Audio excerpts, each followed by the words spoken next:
18 bawal na gawin kapag may rigla. Mag-ingat ka. Una, sobrang maalat na pagkain. Nagdudulot ito ng water retention o pagkamanas na nagpapala ng bloating. Pangalawa, masyadong maraming caffeine.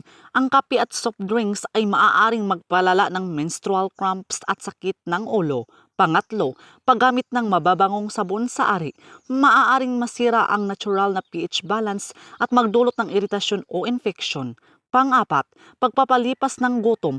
Dahil nanghihina ang katawan, kailangan ng sapat na nutrisyon lalo na ang mga pagkaing mayaman sa iron. Panglima, hindi pagpapalit ng sanitary pad, dapat magpalit tuwing 3 hanggang 4 na oras o mas madalas kung malakas upang maiwasan ang amoy at bakterya. Pang-anim, sobrang puyat. Kailangan ng katawan ang pahinga dahil sa hormonal changes na nagdudulot ng pagkapagod. Pangpito, proteksyong pakikipagtalik. Kahit may rigla, maaari pa ring mabuntis o makakuha ng STI, kaya mahalaga pa rin ang pag-iingat. Pangwalo, paninigarilyo. Ayon sa mga pag-aaral, ang mga naninigarilyo ay mas madalas makaranas ng masakit na period cramps. Pangsyam, pagkain ng junk food. Ang mataas na asukal at fats ay maaaring magdulot ng mood swings at pagkapagod.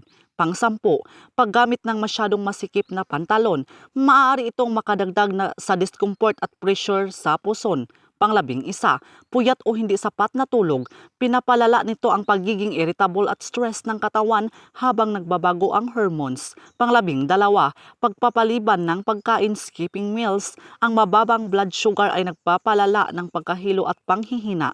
Panglabing-tatlo, sobrang mabibigat na ehersisyo. Ang sobrang intense na workout ay maaaring magpalala ng cramps at pagkapagod.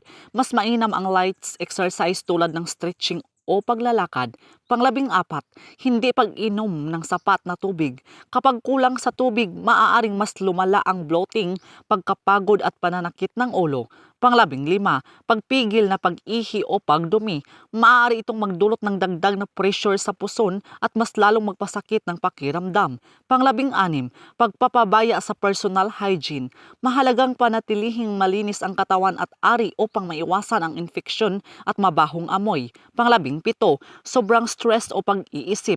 Ang stress ay maaaring magpalala ng hormonal imbalance, mood swings at pananakit ng puson. Panglabing-walo, hindi pakikinig sa katawan. Kapag nakakaramdam ng sobrang sakit, panghihina o hindi normal na pagdurugo, mahalagang magpahinga at kung kinakailangan ay kumonsulta sa doktor. So yun lang po mga kaibigan. So please do subscribe and hit the notification bell para ma-update po kayo sa susunod na mga videos. Maraming salamat.